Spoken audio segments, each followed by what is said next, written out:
Hello दोस्तों, बैलिज्म academy YouTube channel में आपका फिर से बहुत बहुत स्वागत है। दोस्तों, आज के इस वीडियो में हम मोस्ट इम्पॉर्टेंट क्वेश्चंस को सॉल्व करने वाले हैं जो कि आपके यूपी टेट, सुपर टेट, साथ ही साथ आपके लेखपाल एग्जाम के लिए मोस्ट इम्पॉर्टेंट है। दोस्तों, यहाँ पर जितने भी क्वेश्चंस सॉल्व करे जाएंगे ये सारे क्वेश्चंस आपके सिलेबस पर बेस्ड होंगे, साथ ही साथ आपके प्रीवियस ईयर क्वेश्चन पर बेस्ड होंगे। तो वीडियो को ध्यान से देखिएगा और वीडियो के लास्ट में जरूर बताइएगा कि आज के इस वीडियो में आपके कितने क्वेश्चंस सही हुए। तो बिना देरी करते हुए चलिए शुरू करते हैं सबसे पहले क्वेश्चन से। सबसे पहला क्वेश्चन है, खून में किसकी उपस्थिति के कारण खून नहीं जमता है? ऑप्शन आपके सामने haemoglobin, option B heparin, option C fibrinogen या फिर ऑप्शन डी इनमें से कोई नहीं। इसका सही आंसर हो जाएगा ऑप्शन बी हेपेरिन। दोस्तों, याद रखिएगा कि हमारे खून में हेपेरिन की उपस्थिति होती है, इसी कारण से हमारे बॉडी के अंदर का जो खून होता है वो नहीं जमता है। याद रखिएगा कि हेपेरिन की एक क्वालिटी ये भी होती है कि ये ऑक्सीजन के संपर्क में आने पर हमारे बॉडी के खून को जमा देता है। इसी कारण से अगर हमारी बॉडी पर कहीं पर भी कट लग जाता है तो वहां से खून निकलते ही यह हेपेरिन ऑक्सीजन के संपर्क में आ जाता है और वहां के खून को जमा देता है। अगला क्वेश्चन, यमुना एक्शन प्लान कब प्रारंभ हुआ? ऑप्शन आपके सामने 1985, ऑप्शन बी 1983, ऑप्शन सी 1993 या फिर ऑप्शन डी 2000। इसका सही आंसर हो जाएगा ऑप्शन सी 1993। तो याद रखिएगा कि यमुना एक्शन प्लान का प्रारंभ जो हुआ था वो 1993 में हुआ था। और अगर आपसे पूछा जाता है कि गंगा एक्शन प्लान कब प्रारंभ हुआ था, याद रखिएगा 1985 में प्रारंभ हुआ था। अगला क्वेश्चन, संविधान सभा द्वारा राष्ट्रीय गान को कब अपनाया गया? ऑप्शन आपके सामने हैं 26 जनवरी 1950, ऑप्शन बी 24 जनवरी 1950, ऑप्शन सी 15 अगस्त 1950 या फिर ऑप्शन डी 15 नवंबर 1950। इसका सही आंसर हो जाएगा ऑप्शन बी 24 जनवरी 1950। तो याद रखिएगा कि संविधान सभा के द्वारा राष्ट्रीय गान को 24 जनवरी 1950 के 50 में अपनाया गया था। अगर आपसे पूछा जाता है कि राष्ट्रीय गीत को कब अपनाया गया था, तब भी आपका आंसर हो जाएगा 24 जनवरी 1950 को ही अपनाया गया था। अगर आपसे पूछा जाता है कि राष्ट्रीय गान को पहली बार कब गाया गया था, याद रखिएगा 1911 के कलकत्ता अधिवेशन में गाया गया था। अगला क्वेश्चन, भारतीय राज्य व्यवस्था में सर्वोच्च क्या है? ऑप्शन आपके सामने संसद, ऑप्शन बी राष्ट्रपति, ऑप्शन सी प्रधानमंत्री या फिर ऑप्शन डी संविधान। इसका सही आंसर हो जाएगा ऑप्शन डी संविधान। तो याद रखिएगा कि भारतीय राज्य व्यवस्था में सर्वोच्च जो माना जाता है वो संविधान को ही माना जाता है। अगला क्वेश्चन, सबसे ठंडा मरुस्थल कौन सा है? ऑप्शन आपके सामने Sahara, option B Thar, option C Gobi या फिर ऑप्शन डी आटाकामा। इसका सही आंसर हो जाएगा ऑप्शन सी गोबी। दोस्तों, याद रखिएगा कि गोबी का मरुस्थल विश्व का सबसे ठंडा मरुस्थल है और ये चीन के मंगोलिया में है। अगर आपसे पूछा जाता है कि विश्व का सबसे बड़ा मरुस्थल कौन सा है, याद रखिएगा सहारा मरुस्थल है और ये। नेक्स्ट क्वेश्चन है, केंद्रीय दलहन अनुसंधान केंद्र कहाँ स्थित है? ऑप्शन आपके सामने Kanpur, option B Lucknow, option C Shimla या फिर ऑप्शन डी मेरठ। इसका सही आंसर हो जाएगा ऑप्शन ए कानपुर। तो याद रखिएगा कि केंद्रीय दलहन अनुसंधान केंद्र जो है वो कानपुर में है। अगर आपसे पूछा जाता है कि केंद्रीय आलू अनुसंधान केंद्र कहाँ पर है, तो आपका आंसर हो जाएगा शिमला में है। अगला क्वेश्चन, भारत का बिस्मार्क किसे कहा जाता है? ऑप्शन आपके सामने हैं लाला लाजपत राय, ऑप्शन बी बाल गंगाधर तिलक, ऑप्शन सी सरदार वल्लभ भाई पटेल या फिर ऑप्शन डी पंडित जवाहरलाल नेहरू। इसका सही आंसर हो जाएगा ऑप्शन सी सरदार वल्लभ भाई पटेल। तो याद रखिएगा कि सरदार वल्लभ भाई पटेल को ही भारत का बिस्मार्क कहा जाता है। अगला क्वेश्चन, कौन सा जीव बांस खाता है? ऑप्शन आपके सामने खरगोश, ऑप्शन बी पांडा, ऑप्शन सी पेंगुइन या फिर ऑप्शन डी हिप्पो। इसका सही आंसर हो जाएगा ऑप्शन बी पांडा। तो याद रखिएगा कि जो लाल पांडा होता है ये बांस खाता है। अगर आपसे पूछा जाता है कि WWF, जिसका full form world wild life fund होता है, इसका प्रतीक चिन्ह किस जानवर का चित्र दर्शाया गया है, याद रखिएगा कि इसके प्रतीक चिन्ह में पांडा का चित्र ही दर्शाया गया है। अगला क्वेश्चन, भारत में राष्ट्रीय आय का पहली बार आकलन किसने किया था? ऑप्शन आपके सामने हैं महबूब ul Haq, option B Mohammad Ali Jinnah, option C दादा भाई नौरोजी या फिर ऑप्शन डी मौलाना अबुल कलाम आजाद। इसका सही आंसर हो जाएगा ऑप्शन सी दादा भाई नौरोजी। तो याद रखिएगा कि भारत में राष्ट्रीय आय का पहली बार आकलन दादा भाई नौरोजी के द्वारा ही किया गया था। अगला क्वेश्चन, खाद्य पदार्थों के संरक्षण हेतु किसका प्रयोग किया जाता है? ऑप्शन आपके सामने हैं sodium chloride, option B sodium benzoate, option C sodium acetate या फिर ऑप्शन डी इनमें से कोई नहीं। इसका सही आंसर हो जाएगा ऑप्शन बी सोडियम बेंजोएट। दोस्तों याद रखिएगा कि खाद्य पदार्थों के संरक्षण हेतु सोडियम बेंजोएट का प्रयोग किया जाता है। अगला क्वेश्चन, महान्यायवादी की नियुक्ति किसके द्वारा की जाती है? ऑप्शन आपके सामने राज्यपाल, ऑप्शन बी प्रधानमंत्री, ऑप्शन सी राष्ट्रपति या फिर ऑप्शन डी उपराष्ट्रपति। इसका सही आंसर हो जाएगा ऑप्शन सी राष्ट्रपति। तो याद रखिएगा कि महान्यायवादी की नियुक्ति राष्ट्रपति के द्वारा की जाती है। अगर आपसे पूछा जाता है कि भारत का प्रथम विधि अधिकारी किसे माना जाता है, तो याद रखिएगा महान्यायवादी को माना जाता है। अगला क्वेश्चन, अंडमान निकोबार की सबसे ऊंची चोटी कौन सी है? ऑप्शन आपके सामने नारचो, option B Saddle Peak, option C Barren या फिर ऑप्शन डी विक्टोरिया।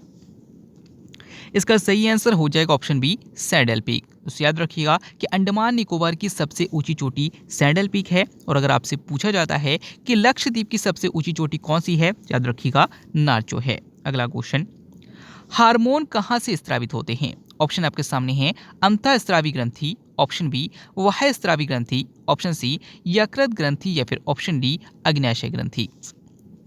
इसका सही आंसर हो जाएगा ऑप्शन ए अंतःस्रावी ग्रंथि। तो याद रखिएगा कि चूंकि अग्न्याशय ग्रंथि से भी हार्मोन निकलता है, लेकिन क्वेश्चंस में पूछने का ये अभिप्राय है कि हार्मोन किनसे स्रावित होते हैं। तो याद रखिएगा कि अंतःस्रावी ग्रंथि से हार्मोन स्रावित होते हैं और बाह्यस्रावी ग्रंथि से एंजाइम्स स्रावित होते हैं। अगला क्वेश्चन, रक्त का अध्ययन किसके अंतर्गत किया जाता है? ऑप्शन आपके सामने हैं haematology, option B odontology, option C oncology या फिर ऑप्शन डी डेमोग्राफी। इसका सही आंसर हो जाएगा ऑप्शन ए हिमेटोलॉजी। तो याद रखिएगा कि रक्त का अध्ययन हिमेटोलॉजी के अंतर्गत किया जाता है। अगला क्वेश्चन, भारत को पोलियो मुक्त कब घोषित किया गया? ऑप्शन आपके सामने हैं 1992, ऑप्शन बी 2000, ऑप्शन सी 2014 या फिर ऑप्शन डी 2018। इसका सही आंसर हो जाएगा ऑप्शन सी 2014। तो याद रखिएगा कि भारत को पोलियो मुक्त 2014 में घोषित किया गया था। लेकिन याद रखिएगा कि पाकिस्तान और अफगानिस्तान कुछ ऐसे देश हैं जो अभी तक पोलियो मुक्त घोषित नहीं हुए हैं। इसी कारण से एशिया को पूरी तरीके से पोलियो मुक्त घोषित नहीं किया गया है। अगला क्वेश्चन, भारत का सबसे अधिक आबादी वाला द्वीप कौन सा है? ऑप्शन आपके सामने एलिफेंटा द्वीप, ऑप्शन बी गांधार द्वीप, ऑप्शन सी सॉल्सेट द्वीप या फिर ऑप्शन डी वेलिंगटन द्वीप। इसका सही आंसर हो जाएगा ऑप्शन सी सॉल्सेट द्वीप। तो याद रखिएगा कि भारत का सबसे अधिक आबादी वाला जो द्वीप है वो सॉल्सेट द्वीप है और याद रखिएगा कि ये मुंबई में है। अगला क्वेश्चन, बिना ताज का बादशाह किसे कहा जाता है? ऑप्शन आपके सामने खुदीराम बोस, ऑप्शन बी सुरेंद्र नाथ बनर्जी, ऑप्शन सी महात्मा गांधी या फिर ऑप्शन डी सत्येंद्र नाथ टैगोर। इसका सही आंसर हो जाएगा ऑप्शन बी सुरेंद्र नाथ बनर्जी। तो याद रखिएगा कि सुरेंद्र नाथ बनर्जी को ही बिना ताज का बादशाह कहा जाता है। अगला क्वेश्चन, भारत का प्रथम पूर्ण विद्युतीकृत रेलवे जोन कौन सा है? ऑप्शन आपके सामने हैं पूर्वोत्तर रेलवे, ऑप्शन बी दक्षिणी तट रेलवे, ऑप्शन सी पश्चिम मध्य रेलवे या फिर ऑप्शन डी दक्षिण पश्चिम रेलवे। इसका सही आंसर हो जाएगा ऑप्शन सी पश्चिम मध्य रेलवे। तो याद रखिएगा कि भारत का प्रथम पूर्ण विद्युतीकृत रेलवे जोन जो है वो पश्चिम मध्य रेलवे जोन है। अगर आपसे पूछा जाता है कि वर्तमान में भारत में टोटल कितने रेलवे जोन हैं, तो याद रखिएगा 18 रेलवे जोन हैं। अगला क्वेश्चन, किस समिति द्वारा संविधान में मूल कर्तव्यों को शामिल करने का सुझाव दिया गया था? ऑप्शन आपके सामने हैं राघवन समिति, ऑप्शन बी बलवंत राय मेहता समिति, ऑप्शन सी नरसिम्हम समिति या फिर ऑप्शन डी सरदार स्वर्ण सिंह समिति। इसका सही आंसर हो जाएगा ऑप्शन डी सरदार स्वर्ण सिंह समिति। तो याद रखिएगा कि सरदार स्वर्ण सिंह समिति के द्वारा ही मूल कर्तव्यों की सिफारिश की गई थी। अगर आपसे पूछा जाता है कि हमारे भारतीय संविधान में किस संविधान संशोधन द्वारा मूल कर्तव्य को जोड़ा गया था, याद रखिएगा 42वां संविधान संशोधन जो कि 1976 में हुआ था, इसी के द्वारा जोड़ा गया था। अगला क्वेश्चन, किस विटामिन की कमी से रक्त का थक्का नहीं जमता? ऑप्शन आपके सामने है vitamin E, option B vitamin K, option C vitamin D या फिर ऑप्शन डी विटामिन ए। इसका सही आंसर हो जाएगा ऑप्शन बी विटामिन के। तो याद रखिएगा कि विटामिन के की कमी से रक्त का थक्का नहीं जमता है। अगला क्वेश्चन, भारत में चुनाव में मतदाता की आयु 21 वर्ष से घटाकर 18 वर्ष किस वर्ष किया गया? ऑप्शन आपके सामने 1951, ऑप्शन बी 1976, ऑप्शन सी 1978 या फिर ऑप्शन डी 1989। इसका सही आंसर हो जाएगा ऑप्शन डी 1989। तो याद रखिएगा कि 1989 से पहले मतदाता की जो आयु होती थी वो 21 वर्ष होती थी, लेकिन 61वां संविधान संशोधन जो कि 1989 में हुआ था, इसके तहत ये निर्धारित किया गया कि मतदाता की आयु कम से कम 18 वर्ष होनी चाहिए। अगला क्वेश्चन, गरीबी हटाओ का नारा किस पंचवर्षीय योजना से संबंधित है? ऑप्शन आपके सामने हैं, पहली पंचवर्षीय योजना, ऑप्शन बी पांचवी पंचवर्षीय योजना, ऑप्शन सी आठवीं पंचवर्षीय योजना या फिर ऑप्शन डी 12वीं पंचवर्षीय योजना।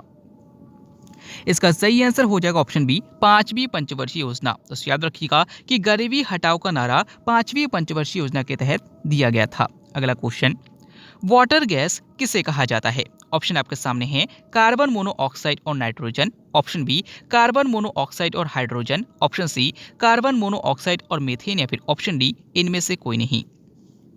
इसका सही आंसर हो जाएगा ऑप्शन बी कार्बन मोनोऑक्साइड और हाइड्रोजन। तो याद रखिएगा कि कार्बन मोनोऑक्साइड और हाइड्रोजन के मिश्रण को वाटर गैस कहा जाता है, कार्बन मोनोऑक्साइड और नाइट्रोजन के मिश्रण को प्रोड्यूसर गैस कहा जाता है और कार्बन मोनोऑक्साइड और मीथेन के मिश्रण को कोल गैस कहा जाता है। अगला क्वेश्चन, भारत का सबसे ऊंचा जलप्रपात कौन सा है? ऑप्शन आपके सामने हैं, गोकक जलप्रपात, ऑप्शन बी येना जलप्रपात, ऑप्शन सी जोग जलप्रपात या फिर ऑप्शन डी हुंड्रू जलप्रपात। इसका सही आंसर हो जाएगा ऑप्शन सी जोग जलप्रपात। तो याद रखिएगा कि भारत का सबसे ऊंचा जलप्रपात जोग जलप्रपात है और ये कर्नाटक में है। अगला क्वेश्चन, लोकसभा की पहली महिला स्पीकर कौन थी? ऑप्शन आपके सामने Leela Seth, option B Meira Kumar, option C Meera Sahib Fathima Beevi या फिर ऑप्शन डी इनमें से कोई नहीं। इसका सही आंसर हो जाएगा ऑप्शन बी मीरा कुमार। तो याद रखिएगा कि लोकसभा की पहली महिला स्पीकर मीरा कुमार थी। अगर आपसे पूछा जाता है कि सर्वोच्च न्यायालय की पहली महिला न्यायाधीश कौन थी, याद रखिएगा मीरा साहिब फातिमा बीबी थी। और अगर आपसे पूछा जाता है कि उच्च न्यायालय की पहली महिला मुख्य न्यायाधीश कौन थी, याद रखिएगा लीला सेठ थी। अगला क्वेश्चन, किस आंदोलन में गांधी जी ने करो या मरो का नारा दिया था? ऑप्शन आपके सामने है, असहयोग आंदोलन, ऑप्शन बी चंपारण आंदोलन, ऑप्शन सी सविनय अवज्ञा आंदोलन या फिर ऑप्शन डी भारत छोड़ो आंदोलन। इसका सही आंसर हो जाएगा ऑप्शन डी भारत छोड़ो आंदोलन। तो याद रखिएगा कि भारत छोड़ो आंदोलन 1942 में हुआ था और इसी में गांधी जी के द्वारा अंग्रेजों भारत छोड़ो और करो और मरो का नारा दिया गया था। अगला क्वेश्चन, अढ़ाई दिन का झोपड़ा का निर्माण किसने करवाया था? ऑप्शन आपके सामने Babur, option B Iltutmish, option C Akbar या फिर ऑप्शन डी कुतुबुद्दीन ऐबक। इसका सही आंसर हो जाएगा ऑप्शन डी कुतुबुद्दीन ऐबक। तो याद रखिएगा कि अढ़ाई दिन का झोपड़ा का निर्माण कुतुबुद्दीन ऐबक के द्वारा किया गया था। अगर आपसे पूछा जाता है कि अढ़ाई दिन का झोपड़ा कहाँ पर है, याद रखिएगा राजस्थान में है। अगला क्वेश्चन, पेट की अम्लीयता को दूर करने के लिए किसका प्रयोग किया जा सकता है? ऑप्शन आपके सामने हैं, हाइड्रोक्लोरिक अम्ल, option B sodium bicarbonate, option C sodium chloride या फिर ऑप्शन डी विरंजक चूर्ण। इसका सही आंसर हो जाएगा ऑप्शन बी सोडियम बाइकार्बोनेट। जैसे याद रखिएगा कि सोडियम बाइकार्बोनेट को ही खाने वाला सोडा या सोडियम बाइकार्बोनेट कहते हैं और इसके द्वारा पेट की अम्लीयता को दूर किया जा सकता है। अगला क्वेश्चन, गोल्डन आवर किससे संबंधित है? ऑप्शन आपके सामने दुर्घटना, ऑप्शन बी पर्यावरण, ऑप्शन सी डोपिंग या फिर ऑप्शन डी खगोल। इसका सही आंसर हो जाएगा ऑप्शन ए दुर्घटना। तो याद रखिएगा कि अगर किसी इंसान की दुर्घटना से मृत्यु हो जाती है तो उसकी मृत्यु से पहले का जो 1 घंटा होता है उसको गोल्डन आवर कहा जाता है, क्योंकि उसी 1 घंटे में उसके बचने की सबसे ज्यादा उम्मीद होती है। अगला क्वेश्चन, हार्नबिल उत्सव कहाँ मनाया जाता है? ऑप्शन आपके सामने Sikkim, option B Nagaland, option C Meghalaya या फिर ऑप्शन डी मणिपुर। दोस्तों, इस क्वेश्चन का आंसर आपको कमेंट के द्वारा बताना है। आज के वीडियो में आपके कितने क्वेश्चन सही हुए, साथ ही साथ आज का वीडियो आपको कैसा लगा कमेंट बॉक्स में जरूर बताइएगा। अगर आपको टेलीग्राम ग्रुप ज्वाइन करना है तो डिस्क्रिप्शन में लिंक दिया गया है, वहां से आप ज्वाइन कर सकते हैं। वीडियो अच्छा लगा तो वीडियो को लाइक कीजिएगा, चैनल को सब्सक्राइब कीजिएगा, अपने दोस्तों को शेयर कीजिएगा। मिलते हैं अगले वीडियो में, तब तक के लिए देखते रहिए, सीखते रहिए।